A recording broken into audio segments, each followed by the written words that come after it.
नमस्कार मंडळी, श्री स्वामी समर्थ.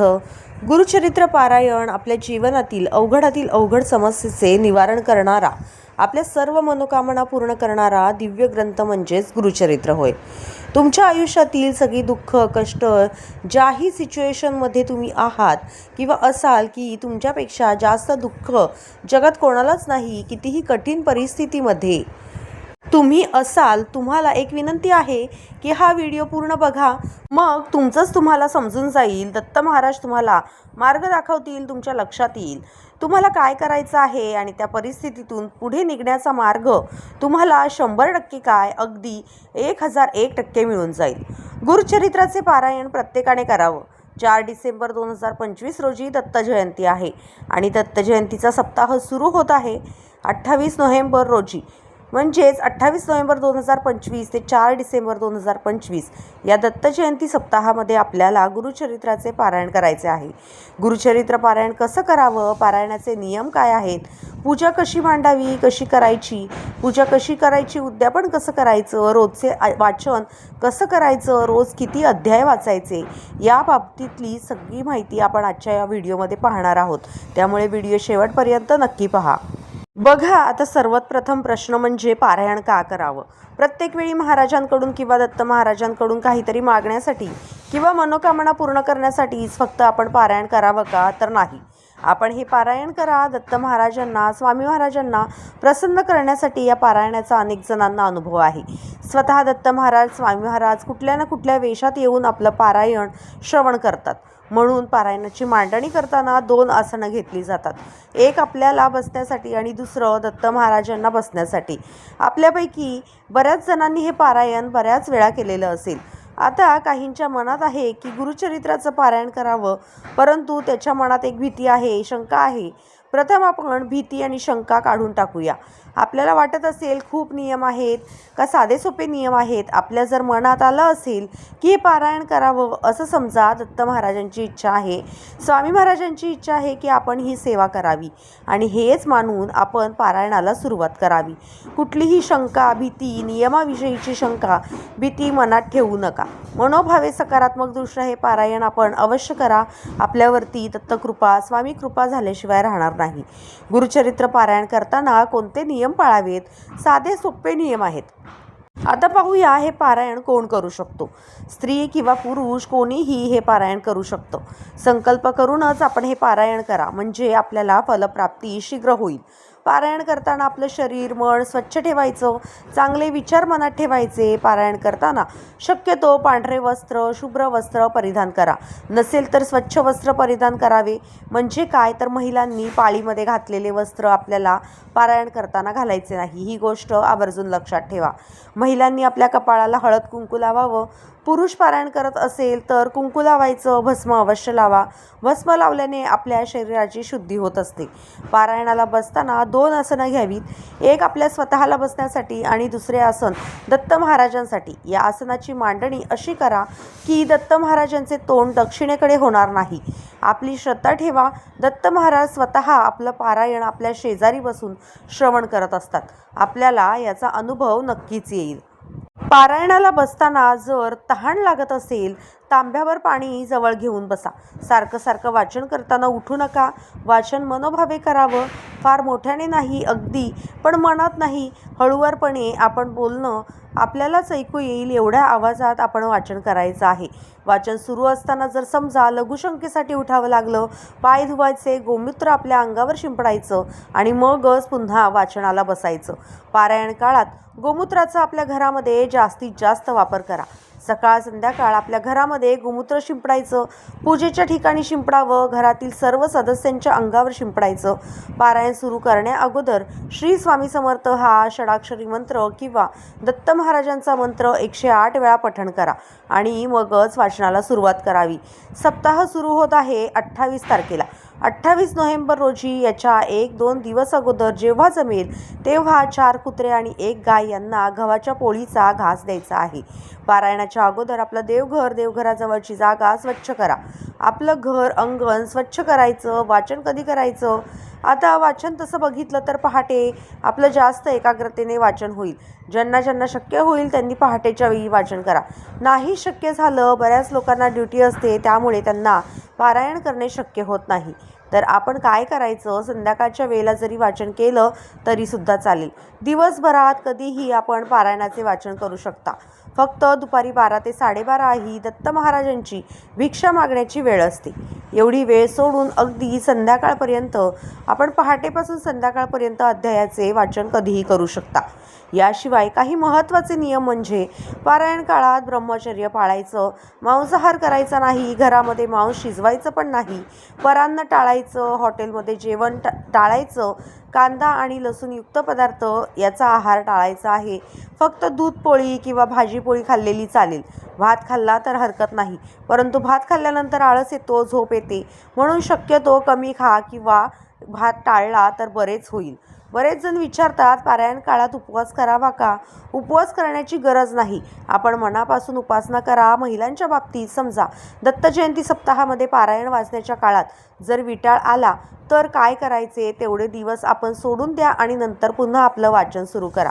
दत्त जयंतीनंतर जरी आपलं वाचन संपलं, पारायण संपलं तरीही सुद्धा चालेल. त्यानंतर आपण उद्यापन करा. पण आपल्याला माहिती असते आपली मासिक पाळीची तारीख काय आहे, त्यामुळे आपल्या तारखेच्या नुसारच पारायणाला बसावे, जेणेकरून पारायण हे खंडित होऊ नये. समजा सुतक आलं किंवा वृद्धी आली तर काय करायचं, थांबून घ्यायचं, तेवढे दिवस जाऊन द्या आणि त्यानंतर आपलं पारायण पूर्ण करावं. रोज या पूजेच्या ठिकाणी म्हणजे पोथीला, पूजेला सकाळ संध्याकाळ आपल्याला नैवेद्य दाखवायचा असतो.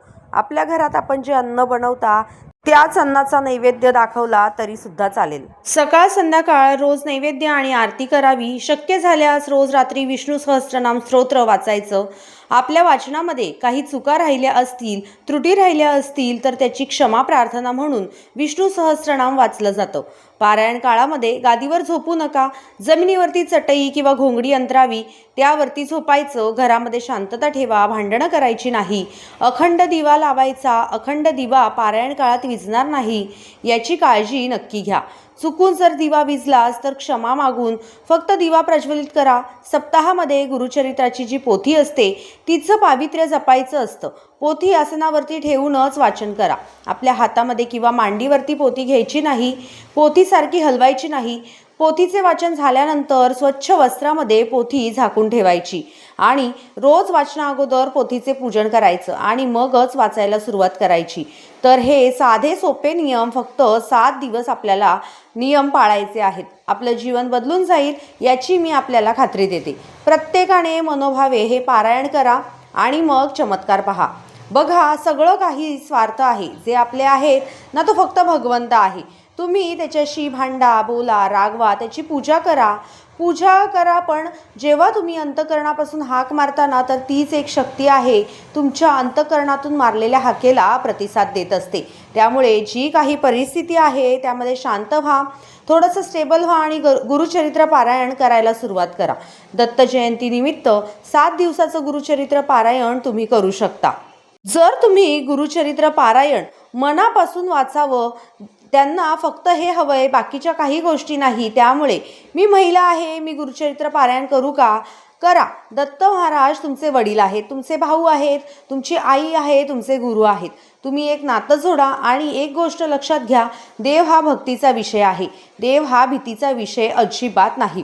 जी ही काही आपण ज्या कोणत्या देवाची, गुरुची सेवा करतो ना, त्यामुळे आपलं जे प्रारब्ध आहे, आपले जे भोग आहेत, त्याची तीव्रता जी आहे ना ती कमी होते आणि आपल्या आयुष्यातील दुःख, संकट, अडचणी यांना सामोरे जाण्यासाठी जी हिंमत लागते ना, ती आपल्याला या सेवेमुळेच मिळत असते. आता आपण पाहूया पारायणाची मांडणी, पूजा मांडणी कशी करायची आहे. गुरुचरित्र पारायणासाठी पूजा मांडणी, त्याचा आपल्याला सेपरेट व्हिडिओ येईल, तो व्यवस्थित पहा. पण जर तुमचं घर मोठं आहे, तुम्हाला पूजा मांडणी वगैरे करायला आवडतं तर तुम्ही पूजा मांडणी करा आणि तिथे बसून तुम्ही 7 दिवस गुरुचरित्र पारायण करा. पण समजा तुमची एकच रूम आहे, घरात लहान बाळ आहे, ती पूजा मांडणी ते बाळ ठेवणार नाही, मग अशा वेळेला देवघरासमोर बसून तुम्ही पारायण केलं तरीसुद्धा चालतं. पारायण करताना फक्त दिवा लावलेला असावा, धूप अगरबत्ती लावलेली असावी आणि समोर आसन घेऊन आपण पारायण करायचं आहे. फक्त देवघराच्या आजूबाजूला एखादा पाट किंवा चौरंग घ्यायचा, त्यावर पिवळं वस्त्र अंतरायचं आणि त्यावरच आपल्याला 7 दिवस दररोज आपला गुरुचरित्र ग्रंथ ठेवायचा आहे. तो कसा ठेवायचा ते आता आपण पाहूया. 2 चौरंग घ्या. एक चौरंग आपल्या पूजेसाठी आणि दुसरा चौरंग किंवा पाट असेल तो गुरुचरित्राच्या पोथीसाठी आसन देण्यासाठी ठेवायचा आहे. मुख्य पूजेच्या समोर चौरंग किंवा पाट मांडावा. आसन म्हणून त्यावर एखादं स्वच्छ वस्त्र अंथरावं, त्यावरती थोड्याशा अक्षता ठेवाव्यात. गुरुचरित्राची पोथी ठेवायची. पोथीचं पंचोपचारी पूजन करायचं, म्हणजेच हळदी कुंकू गंध अक्षता फुलं व्हायची. पोथीचं पावित्र्य जपा. रोज पोथीला हळद कुंकू अक्षता फुलं वाहून त्याची पूजा करा. मगच आपलं वाचन जे आहे ते आपल्याला सुरू करायचं आहे.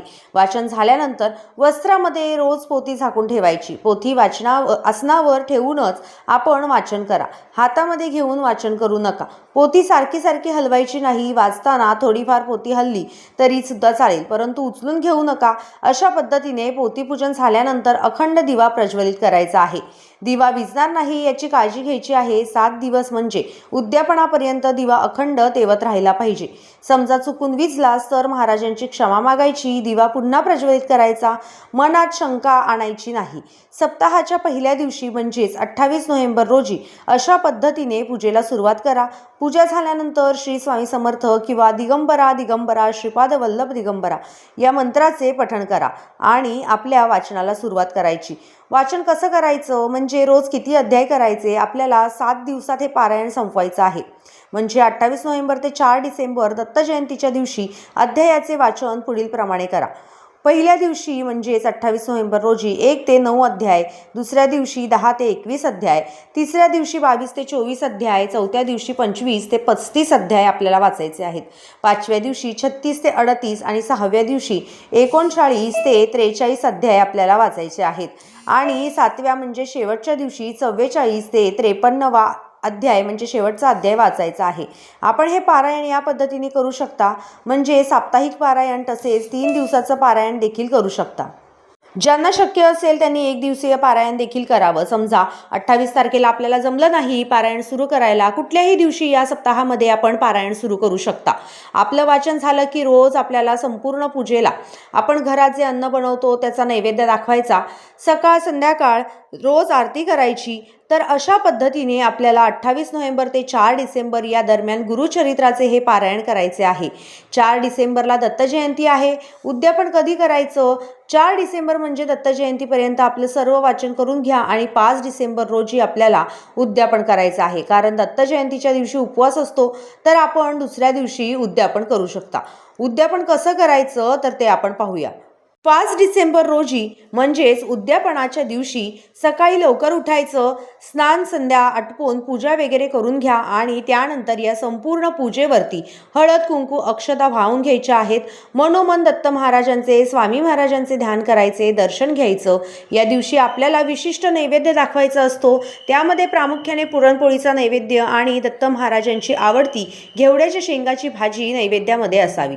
शक्य झाल्यास अवश्य समावेश करा. 5 नैवेद्य आपल्याला दाखवायचे आहेत. पहिला नैवेद्य दत्त महाराजांना, नंतर स्वामी महाराजांना, तिसरा कुलदैवतेला, चौथा गुरुचरित्राची जी पोथी असते त्या पोथीचा नैवेद्य आणि 5वा नैवेद्य असतो तो गाईला द्यायचा असतो. यातील गाईचा नैवेद्य गाईला अर्पण करा. बाकीचे जे नैवेद्य आहेत आपली आरती वगैरे झाल्यानंतर हे नैवेद्य प्रसाद म्हणून आपण घरात खावेत. बाहेर कोणालाही देऊ नका. नैवेद्य दाखवल्यानंतर आपल्याला आरती करायची असते. आरत्यांमध्ये प्रामुख्याने गणपती बाप्पाची, देवीची आरती, दत्त महाराजांची, स्वामी महाराजांची आणि गुरुचरित्राच्या पोथीची आरती अवश्य म्हणावी.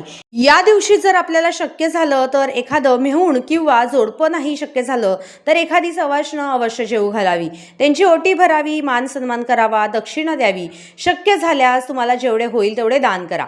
समजा जोडप्याला जेवू घालायचं पण जोडपं नाही मिळालं तर शिदा बाजूला काढायचा.